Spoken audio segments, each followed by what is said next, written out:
saja.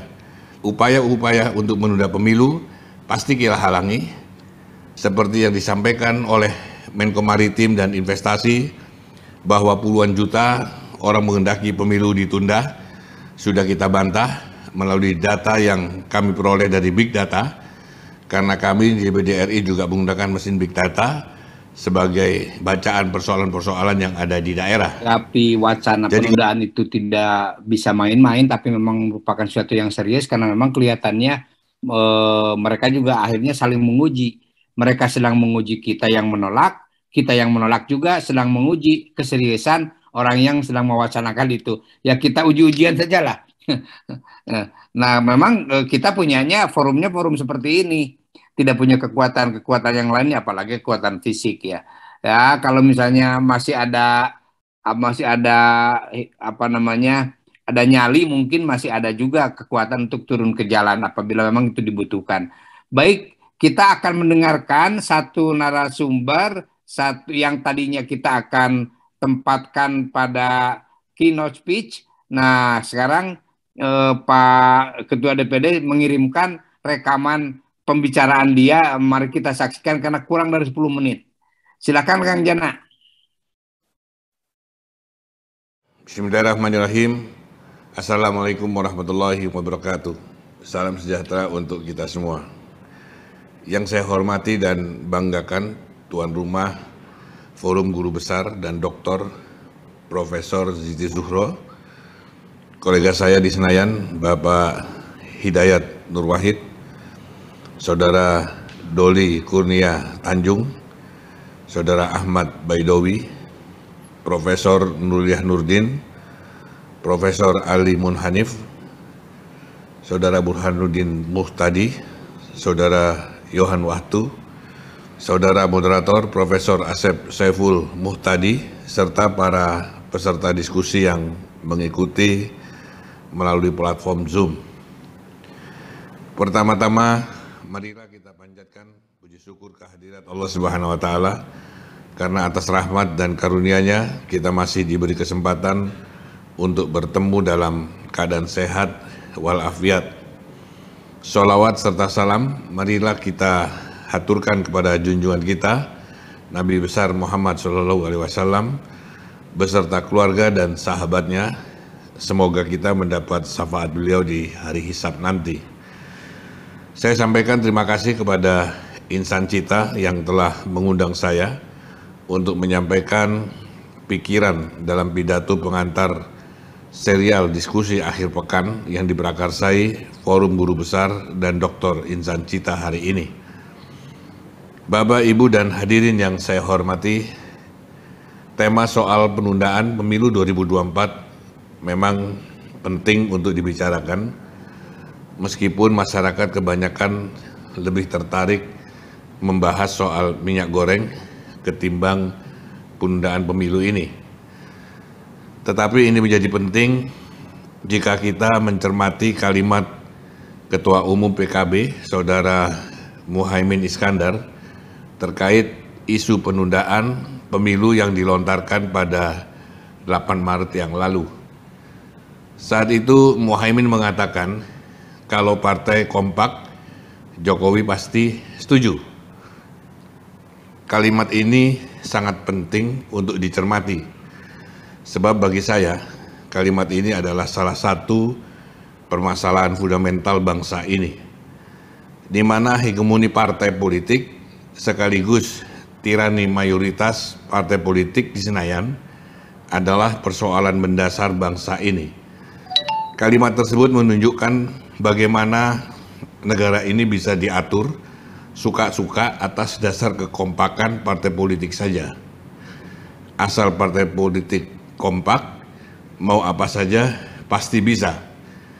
Dan sudah terbukti bagaimana secepat kilat partai melalui fraksinya di Senayan menjadikan Perpu sebagai undang-undang. Bagaimana DPR tidak secara luas melibatkan publik dalam membahas rancangan undang-undang menjadi undang-undang, meskipun banyak pakar dan akademisi serta masyarakat yang menyoal, semua jalan saja. tidak puas, silakan bawa ke Mahkamah Konstitusi, lalu oleh MK ditolak dengan alasan legal standing atau ditolak materinya, dan keputusan MK bersifat final, selesai. Rakyat pun tidak bisa berbuat banyak. Lalu di mana sebenarnya kedaulatan hakiki rakyat Indonesia sebagai pemilik sah negara ini? Dianggap apa sebenarnya rakyat ini? Dianggap sampah yang dibutuhkan suaranya 5 tahun sekali saja. Padahal negara ini ada dan lahir karena adanya rakyat, bukan karena partai politik. Dan partai politik baru masuk ke dalam sistem tata negara kita berdasarkan maklumat Wakil Presiden Muhammad Hatta pada 3 November 1945. Inilah satu kecelakaan amandemen konstitusi 2002 silam yang memberi ruang terlalu besar kepada partai politik. Sehingga yang terjadi adalah hegemoni partai menjadi tirani baru yang bekerja dengan pola zero sum game, di mana rakyat pada posisi yang kalah telak.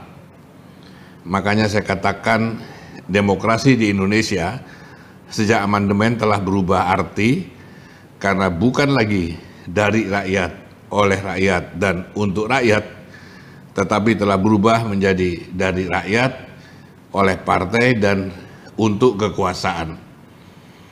Sementara DPD RI sebagai peserta pemilu perseorangan yang merupakan representasi daerah tidak memiliki kewenangan yang cukup kuat di dalam konstitusi, sehingga praktis unsur non-partisan atau kelompok non-partai politik tidak memiliki ruang yang cukup di Senayan. Sangat berbeda dengan sistem yang dibentuk para pendiri bangsa kita, di mana di dalam MPR sebagai lembaga tertinggi saat itu terdiri dari anggota DPR, utusan daerah, dan utusan golongan. Itu pun masih ditambah adanya fraksi ABRI yang terdiri dari TNI dan Polri. Sehingga kedaulatan rakyat bukan hanya dimandatkan kepada politisi saja, tetapi juga digawangi oleh utusan daerah, golongan-golongan, dan TNI. Kemudian semua komponen itu menyusun arah perjalanan bangsa melalui GBHN. Mereka juga mengajukan dan kemudian memilih calon presiden dan calon wakil presiden sebagai mandataris MPR untuk menjalankan GBHN yang telah disusun. Sehingga presiden menjadi mandataris rakyat alias petugas rakyat, bukan petugas partai. Ini sistem asli perwakilan dan permusyawaratan yang dibentuk oleh pemikiran luhur para pendiri bangsa kita, sistem yang sesuai dengan watak dan DNA asli bangsa Indonesia. Tetapi kemudian kita memutuskan menjadi bangsa lain, menjadi bangsa-bangsa barat yang menggunakan demokrasi pemilihan langsung sebagai demokrasi prosedural, menang-menangan angka, dan rakyat adalah angka-angka itu. Dan rakyat hanya memiliki ruang evaluasi 5 tahun sekali melalui pemilu. Nah, celakanya ruang evaluasi rakyat itu akan ditunda juga oleh partai politik. Bapak, Ibu, dan hadirin yang saya hormati, kemarin saya ditanya oleh koran Tempo, salah satu pertanyaannya adalah bagaimana mungkin DPD RI menjadi palang pintu untuk menghalangi usulan penundaan pemilu atau usulan perubahan konstitusi melalui amandemen, mengingat jumlah DPD RI tidak signifikan untuk menghadang bila partai politik kompak. Saya katakan keputusan perubahan pasal dalam amandemen diputuskan dalam sidang MPR, sedangkan MPR terdiri dari anggota DPR dan anggota DPD. Pertanyaan saya, jika tidak ada anggota DPD di dalam sidang tersebut, apakah masih bisa disebut sebagai sidang MPR? Dan kalau ada upaya-upaya dalam amandemen tersebut untuk memasukkan agenda perpanjangan masa jabatan presiden atau perubahan isi pasal yang memungkinkan pemilu dapat ditunda dengan mudah, maka saya pastikan kami akan sampaikan kepada rakyat secara terbuka bahwa ada selundupan seperti ini yang menyelundupkan si A dan si B. Saya akan sampaikan terbuka saja, tidak ada masalah. Saya duduk di sini sebagai ketua DPD karena dipilih oleh rakyat. Saya tidak ada urusan dengan kepentingan oligarki. Karena itu, kami di DPD RI sudah membuat tata tertib bahwa keputusan sidang paripurna DPD RI bersifat mengikat, termasuk agenda dan kepentingan DPD RI dalam amandemen kelima akan kita putuskan di sidang paripurna. Karena dalam amandemen kelima nanti, jika memang terjadi DPD RI akan mendorong penguatan fungsi dan peran DPD RI sebagai wakil dari daerah, sekaligus wakil dari unsur non-partisan, non-partai politik, karena arah perjalanan bangsa ini tidak bisa kita serahkan total kepada partai politik saja. Upaya-upaya untuk menunda pemilu pasti kita halangi, seperti yang disampaikan oleh Menko Maritim dan Investasi, bahwa puluhan juta orang menghendaki pemilu ditunda, sudah kita bantah melalui data yang kami peroleh dari Big Data, karena kami di DPD RI juga menggunakan mesin Big Data sebagai bacaan persoalan-persoalan yang ada di daerah. Jadi kalau saya lihat upaya yang melalui pernyataan-pernyataan dari sebenarnya adalah agenda setting untuk membentuk persepsi publik sekaligus membentuk opini di masyarakat bahwa penundaan pemilu memang pantas untuk dilakukan. Ini hampir mirip dengan lembaga survei yang merilis hasil survei untuk membentuk persepsi publik atau agenda setting bahwa seolah-olah si A atau si B mendapat dukungan kuat, sementara si C dan si D tidak memiliki elektabilitas. Ini saya sampaikan sebagai contoh saja, maksud menyinggung saudara Budi hadir di sini, bahwa nyatanya ada lembaga survei yang bisa dipesan untuk melakukan itu, tentu bukan lembaganya saudara Burhanuddin tadi.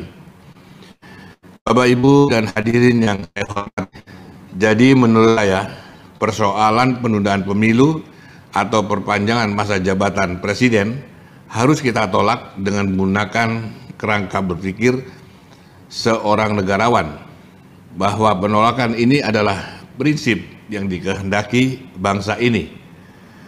Bangsa ini sudah sepakat bahwa masa jabatan hanya dan periode, bukan 3 atau 4 periode, bahwa pemilu adalah mekanisme evaluasi yang diberikan kepada rakyat setiap 5 tahun sekali, bukan 7 tahun atau 8 tahun. Ini prinsip sehingga meskipun konstitusi bisa diubah, tetapi prinsip ini adalah amanat kebangsaan, di mana bangsa ini telah belajar dari 2 orde, di mana masa jabatan presiden tidak dibatasi.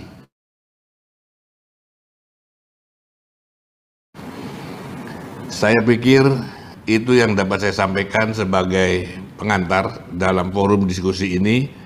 Semoga insan cita tetap dapat menghasilkan pikiran-pikiran negarawan yang berpikir jauh ke depan untuk kepentingan generasi mendatang, bukan pikiran-pikiran jangka pendek yang hanya berorientasi kekuasaan atau. Oke, terima kasih Bapak Ketua DPD. Jadi menurut